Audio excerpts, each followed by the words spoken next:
পাইকারি বাজারে পেঁয়াজের দাম মন প্রতি বেড়েছে 200 থেকে 300 টাকা। সপ্তাহ ব্যবধানে 3000 টাকা মনের পেঁয়াজ বিক্রি হচ্ছে 3200 থেকে 300 টাকায়।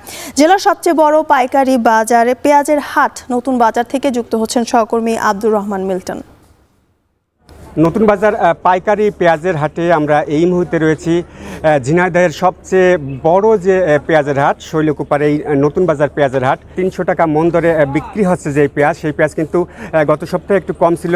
এই 300 টাকার হেরফের কিন্তু প্রায় হচ্ছে, অর্থাৎ পেঁয়াজের বাজার একটু অস্থিতিশীল রয়েছে, উঠানামা করছে পেঁয়াজের বাজার। কৃষকেরা বলছে যে তাদের যে উৎপাদন খরচ বরাবরের মতো, সেই উৎপাদন খরচের সাথে কিন্তু মিল দেখে পেঁয়াজের দাম উঠানামা করছে না। তাদেরকে প্রতি মুহূর্তে কিন্তু এই পেঁয়াজ কেনা বেচায় ক্ষতির শিকার হচ্ছে। তারা দাম আরও বৃদ্ধি চায়, বিশেষ করে ঔষধ সহ বিভিন্ন রকমের যে উৎপাদন খরচ, সেই উৎপাদন খরচটা ব্যাপকভাবে বৃদ্ধি পেয়েছে বলে কৃষকরা বলছে। ব্যবসায়ীরা বলছে সরবরাহ কিছুটা কম। এখানে আমরা দেখেছি যে এই যে দামের কথা কৃষকরা বলছে যে তারা দাম আরও বৃদ্ধি চায়, তবে 3000 টাকার পেঁয়াজ 3300 টাকায় বিক্রি হচ্ছে এই মুহূর্তে। এর আগে কিন্তু 3100 টাকা দাম ছিল। ঝিনাইদহের মধ্যে সবচেয়ে বড় পাইকার বাজার এটি।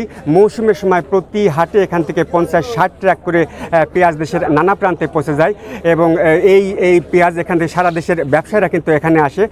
এই মুহূর্তে আমরা যেটি বাজারের অবস্থা দেখেছি যে সরবরাহ কিছুটা যেটি কম রয়েছে। ব্যবসায়ীরা বলছে যে তারা কিন্তু এই যে আমদানি যে করা যে পেঁয়াজ, সেই পেঁয়াজ আনার ক্ষেত্রে অনেক দাম পড়ে যাচ্ছে। এই কারণে কিন্তু আমদানি করা পেঁয়াজও কম আসছে। 4500 থেকে 5000 টাকা মন দরে এই গুটি পেঁয়াজ বিক্রি হচ্ছে এখানে।